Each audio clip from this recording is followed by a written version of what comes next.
안녕하십니까. 시사도민고 김은국 교수의 이슈 출발합니다. 아름다운 계절, 이제 5월에서 6월 장미꽃이 만발한 계절에 우리들의 마음은 따뜻해집니다. 그렇지만 우리에게 닥쳐있는 재난의 바이러스 코로나19가 있기에, 그리고 최근에 점점 더 번성하는 그런 분위기입니다.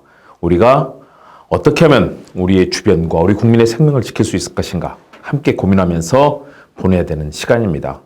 그래서 오늘은 저는 여러분들께 지도자의 리더십, 정치 지도자의 리더십에 대해서 말씀을 드리려고 합니다. 리더십은 무엇일까요? 리더십은 우리말로 번역한다면 지도력이라는 말로 번역이 됩니다. 지도력. 많은 사람들이 어떻게 하면 더 행복하고 즐겁고 아름다운 세상을 위해서 살 수 있도록 핵심이 되는 인물들이 그런 영도력, 지도력을 발휘하느냐. 이 같은 리더십에 따라서 세상은 환하고 살만한 행복한 세상이 되기도 하고, 때로는 끔찍하고 좌절스러운 그런 고통의 세상이 되기도 합니다. 아돌프 히틀러와 같은 그런 지도자가 등장했을 때 독일은 어떻게 했습니까? 처음에는 정말 좋은 지도자가 나타난 것처럼 모두가 환호했습니다. 그러나 이후 히틀러의 독재와 폭정이 계속되고 유태인들을 살상하고 세계 대전을 일으키는 상황이 되면서 아돌프 히틀러는 악마가 됐습니다. 악마의 리더십이 되면서 지구촌은 고통과 아픔에 떨어야 했습니다. 나쁜 지도자의 전형입니다. 좋은 지도자, 대표적으로 우리 세종대왕을 들 수 있습니다. 나란 말씀이 둔국에 달아 서로 삼았디 아니할세, 내 어린 백성을, 이렇게 시작하는 훈민정음 기억하시죠? 세종대왕은 국민들이 서로 의사소통을 할 수 없는 한문 속에, 한문이라는 글자가 얼마나 어렵습니까? 상형문자. 일반 백성들은 배울 수 없는, 그리고 쓸 수 없는 그런 언어인 한문에 대해서 우리가 말하고 읽을 수 있는 한글을 만들었습니다. 그리고 백성들이 편하게 살 수 있도록 많은 제도를 개혁하고 추구기, 물시계, 또 해시계, 앙부일기 이런 것들을 만들어서 국민들의 삶의 편의를 도모했습니다. 이런 위대한 성군이 있었기 때문에, 훌륭한 지도자가 있었기 때문에 당시 조선은 굉장히 문물이 발달한 그런 훌륭한 나라로 뻗어나갔습니다. 물론 그 뒤에 왕들의 문제가 있었죠. 그렇지만 우리는 흔히 세종대왕을 성군이라고 부릅니다. 이런 지도자들의 역할이 중요합니다. 이번 코로나19 지구촌의 바이러스 때 대처하는 방식이 어땠습니까? 많이 달랐죠? 우리 대한민국은 어땠습니까?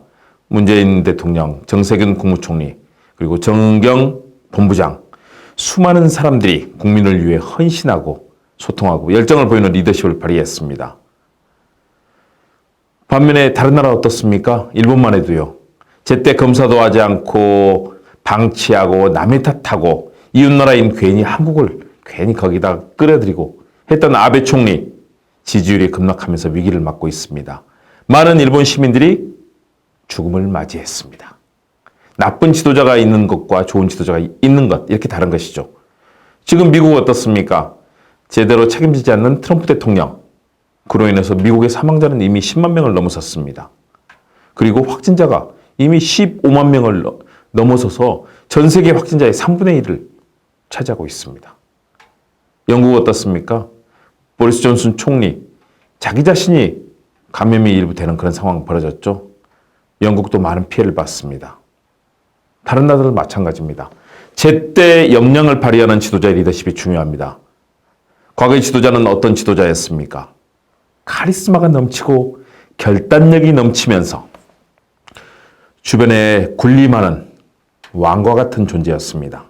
우리가 알고 있는 많은 지도자들, 알렉산드로 대왕 어떻습니까? 무수한 전쟁과 참화 속에서 나라의 역량은 높아지고 영토는 넓어졌지만 많은 군인들이 죽어갔고 침략당한 나라 어떻습니까? 힘들었죠.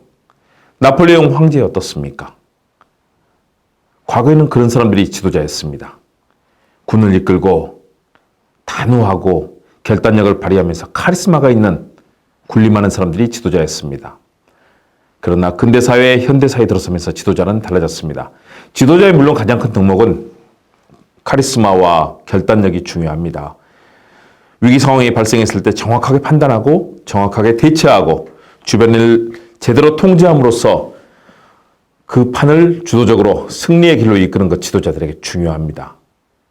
아직도 그런 결단력이라든가 또 카리스마, 또 다른 사람을 부리는 통솔력, 이런 부분은 중요한 리더십 요소입니다. 그러나 현대 사회에 들어와서 리더십은 더욱더 많이 분화되고 발전되었습니다. 첫 번째는 의사소통 능력입니다. 윗사람, 아랫사람, 국민들과 의사소통이 되지 않고 국민들이 무엇을 원하는지를 알지 못하는 지도자가 과연 지도자 역할을 할 수 있는가? 그런 측면에서 현대사회에서는 이 소통의 힘이 리더십의 가장 중요한 요소가 되고 있습니다. 윗사람과도 소통해야 되고요. 동료들과도 소통하고 또 아랫사람, 부하 직원과도 소통해야 됩니다. 그리고 일반 국민의 마음과도 소통을 해야 됩니다. 우리가 흔히 이것을 여론이라고 하죠. 커뮤니케이션 도구를 통해서 국민의 마음을 파악하고 그분들이 무엇을 원하는지를 실행할 수 있는 지도자. 이것이 바로 좋은 리더십의 전형이겠죠. 그래서 의사소통은 가장 중요한 현대사회의 리더십이 됐습니다. 또 하나가 있죠. 또 하나는 권한 위임입니다. 내가 가진 권한을 다 쓰고 대통령이라고 해서 모든 일을 다 나서서 얘기하는, 우리가 그런 대통령을 뭐라고 부릅니까? 뭐든지 다 알고 뭐든지 다 통치하려고 하고 하는 대통령. 이제는 그런 역할을 할 수 없습니다. 흔히 우리가 만기 칠남형, 만기 칠남, 모든 일에 대해 간섭하는 그런 대통령을 얘기했습니다. 과거의 대통령들이 그랬죠. 모든 거 다 아는 척하고 모든 거 나서려고 했습니다. 그러나 지금은 현대사회가 너무 복잡합니다. 알아야 될 것도 많고 해야 될 일도 많고 분야가 너무 많습니다. 정치, 경제, 사회, 외교, 예산, 회계, 이것을 한 사람이 어떻게 다 알겠습니까? 문화, 스포츠, 국제사회 이슈, 그리고 남성과 여성의 차별 문제, 환경 문제, 지구온난화 문제, 감염병 문제, 어떻게 다 알겠습니까? 다시 말해서 적절하게 권한을 위임하고 정은경 본부장이 방역의 책임자로서 역할을 할 수 있게 권한을 주고 함께 협의하는 것, 리더에게 중요한 거죠. 그래서 이런 임파워먼트라고 영어로 합니다. 파워를, 그 권력을 넘겨준다. 임파워먼트라는 표현을 씁니다. 굉장히 중요하죠. 또 하나는 어떤 요소일까요? 바로 입법 능력입니다. 법을 만들어야 됩니다. 현대사회의 모든 것들은 헌법과 법률에 따라 규정되게 되어 있습니다. 헌법을 지키지 못한다면 그 사회는, 그 행위는 인정받을 수 없습니다. 또 법률은 어떻습니까? 모든 것이 법률에 의해 근거합니다. 그 사회의 관습을 중시하는 이런 관습법도 있지만요. 그러나 실제로 성문된 형식의 성문법, 법에 따라서 통치되고 또 이를 지키면서 준수하는 법치주의가 우리 전형이 되어 있습니다. 그러기 위해서 리더는 무엇을 해야 되느냐? 좋은 법을 많이 만들고 좋은 법이 잘 지켜지게 역할을 해야 됩니다. 이것이 바로 좋은 정치 지도자의 할 일이겠죠. 이런 리더십이 여러 가지 요소들이 필요합니다. 국제사회와의 협력도 중요합니다. 국가를 이끄는 지도자라면 외국의 지도자와 소통하면서 우리 문재인 대통령이 트럼프 대통령과 같이 전화통화를 하고 정상회담을 하고 또 지금 분단으로 대치되어 있지만 김정은 국무위원장과 문재인 대통령이 또 남북 정상회담을 하고 이를 통해서 좋은 정책적 결과를 이끌어내는 것, 이것이 바로 중요한 정치가 되는 것이죠. 그런 리더십을 발휘하기 위해서는 말씀드린 것처럼 과거에는 카리스마, 결단력, 통제력, 통치술, 흔히 마키아벨리가 얘기한 그런 것들이죠. 사악한 것이라도 좋다. 일을 이루고 성공시키는 것이 중요하다. 마키아벨리는 군주론에서 그런 얘기를 합니다. 니콜로 마키아벨리가 살았던 이탈리아의 그 중세 시대는 당연히 중요한 요소였습니다. 수많은 중세 제후 봉건국들이 경쟁하고 싸울 때 거기선 지혜를 발휘하고 또 군을 이끌고 상대 국가를 퇴치해야 되는 그런 의무가 있었습니다. 그러나 1940년대 유엔이 본격적으로 출범한 뒤에 국제사회는 다른 나라를 침범할 권리를 상실했습니다. 서로 외교를 잘하고 설린 관계를 맺으면서 평화와 행복을 이끌어내는 그런 국제정치의 무대가 열렸습니다. 유엔과 같은 그런 기구가 최상위로 활동을 하고 있고요. IMF, 국제통화기금, 월드뱅크, 국제은행, 세계은행, 더불어서 유네스코라든가 또는 WTO, 세계무역기구라든가 수많은 기구들이 있습니다. 이런 기구들과의 협력을 통해서 국가의 성공을 이끌어내는 것. 이것이 바로 리더의 할 일인 것이죠. 그런 리더십의 중요성을 지금 많은 정치 지도자들이 간과하고 있습니다. 무차별로 폭로하고 막말하고 최근에도 어떻습니까? 이제는 좀 선진화돼야 되겠죠. 20대 국회에서 21대 국회로 가는 지점에 그런 거친 막말, 색깔론, 지역감정, 또 상대에 대한 조롱과 비하, 근거 없는 의혹 제기, 지금 많은 부분들이 그렇게 이루어지고 있습니다. 위안부 할머니와 관련된 정의기억연대의 활동, 과거의 정대배 활동들, 얼마나 위대한 일을 그들이 했습니까? 30년 동안 일본의 국가범죄, 외국의 많은 여인들을 성노예로 착취했던 그 위안부 문제를 해결하기 위해서 동분서주 30년을 뛰었습니다.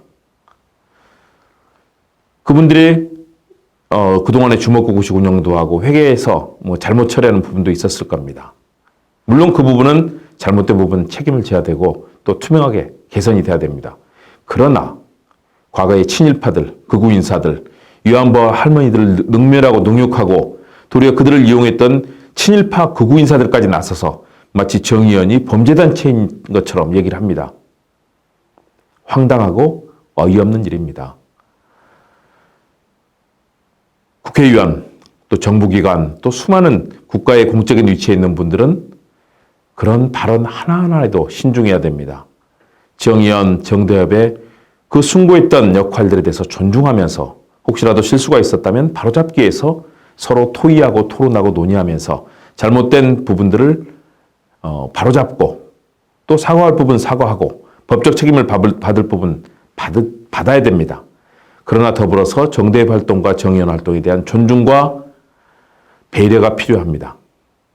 그리고 근거 없이 갖다 붙이는 것들, 쉼터 고가에 매입했다고 그러는데 실제 또 그 파셨던 분은 그렇게 얘기하지 않죠. 정말 정의연 활동을 생각해서 싸게 드렸다. 근거 없이 부풀리고 수많은 언론 보도가 나오고 정의기억연대 활동하셨던 많은 분들의 명예가 땅에 떨어지고 있습니다. 할머니들에 대해서까지도 폄훼하는 목소리가 나옵니다. 우리 사회 정신 차려야 됩니다.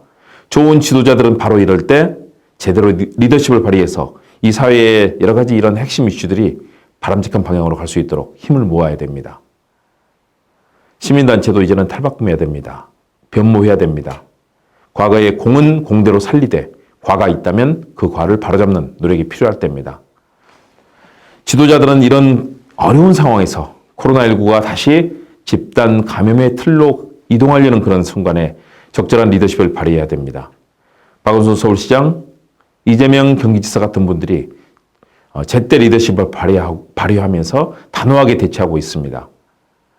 그러나 쉽지는 않습니다. 곳곳에 유흥시설에서 또는 학교시설, 종교시설에서 발생하는 것들을 무조건 통제하는 게 쉽지는 않습니다. 그러나 서로 도와야 됩니다. 그 역할을 이 시대의 지도자들은 단호하되 소통하면서 또 다양한 법적 절차에 따라서 진행을 해줘야 됩니다.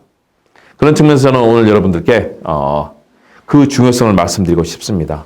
인도의 총리를 지냈던 네루는 정치는 국민의 눈물을 닦아주는 것이다 라는 말을 했습니다. 저는 오늘의 명언으로 이 말씀을 드리고 싶습니다. 정치는 국민의 눈물을 닦아야 합니다. 아픔을 돌봐야 됩니다. 잘못이 있다면 시정할 수 있도록 힘이 되어줘야 합니다. 싸우고 공박하고 근거 없는 의혹 제기하고 끊임없이 검찰 고발하고 검찰 고발한다고 정답이 나오나요? 정말 잘못된 것은 고발해서 법적 처벌을 받게 되겠지만 그러나 이것을 풀려는 지혜와 노력이 필요합니다. 정치는 국민의 눈물을 닦는 것입니다. 이럴 때 정말 최선을 다해서 우리 사회의 보루를 지켜야 됩니다. 정의연처럼 숭고했던 위안부 할머니들의 뜻을 받들고 일본의 국가범죄를 밝혀내면서 이 부분에 대해서 역사적 교훈을 얻으려는 그런 활동들 존중받아야 됩니다. 우리는 다부진 각오로 나서야 됩니다. 그러기 위해서는 이순신 장군이 얘기했던 상용 12척이요 미신불사라 이 말씀을 기억할 필요가 있습니다. 아직 신에게는 12척이 남아 있습니다. 그리고 아직 미천한 신이 죽지 않았습니다. 온 몸을 다해 저의 모든 것을 바쳐서 이기겠습니다. 라는 이순신 장군의 목소리가 귀에 들립니다. 상류 12척 미신불사라. 그런 길들이 열린다면 대한민국은 더욱더 강하고 정의롭고 아름다운 나라가 될 것입니다. 지금은 다소 혼란스러울지 모르지만 지혜롭게 풀어낸다면 이것은 우리 사회의 큰 힘과 원동력이 될 것입니다. 과거에 위안부 활동의 숭고한 뜻을 공격하고 비난하면서 친일파 일본의 편에 붙었던 무수한 사람들, 당시 박근혜 정부에서 그 엉터리 일본과의 합의를 이끌었던 가짜 관료들, 그들이 지금 도리어 나서서 위안부 활동을 폄훼하고 있습니다. 이순신 장군의 그 불굴의 뜻으로 이들을 제대로 밝혀내고 우리가 사회가 밝아지도록 노력해야 되겠습니다. 그런 의미에서 저는 오늘 사자성어 한 말씀 드리려고 합니다. 염화시중이라는 말씀을 드리고 싶습니다. 염화시중, 여러분 잘 아시죠? 꽃을 들고 대중에게 말하는 것을 염화시중, 우리가 흔히 염화시중의 미소라고 합니다. 스님들이 자연스럽게 미소를 지으면 그 뜻을 알고 서로 간에 소통하고 이를 밝혀내는 것, 염화시중. 말없이 마음으로 서로 소통하는 것을 염화시중의 미소라고 합니다. 저는 우리 사회에 그런 염화시중의 미소들이 많이 늘어났으면 좋겠습니다. 고발하고 의혹 제기하고 근거 없이 남을 비하하고 폄훼하는 그런 못된 정치인들 다 좀 쫓아내고요. 국민들께 염화시중의 미소로 열심히 일하면서 행복을 드리는 그런 정치가 되었으면 한다는 말씀을 드리고 싶습니다. 그런 측면에서 저는 오늘 여러분께 이 사랑의 뜻을 한번 고민해 봤으면 하는 의미에서 오늘의 시를 골라봤습니다. 독일의 시인 라이너 마리아 릴케의 시죠. 사랑의 노래입니다. 여러분께 들려드리겠습니다. 사랑의 노래, 라이너 마리아 릴케. 그대를 사랑하지 않는다면 어떻게 나를 사랑할 수 있을까요? 오직 그대를 사랑하는 내 마음은 영원히 변하지 않을 것입니다. 오, 한 줄기 빛도 비치지 않는 어두운 암흑 속에서도 나는 그대를 바라볼 수 있습니다. 내 영혼의 눈길로. 그대와 나는 바이올린의 현처럼 서로 공명하면서 아름다운 음악을 연주하고 있습니다.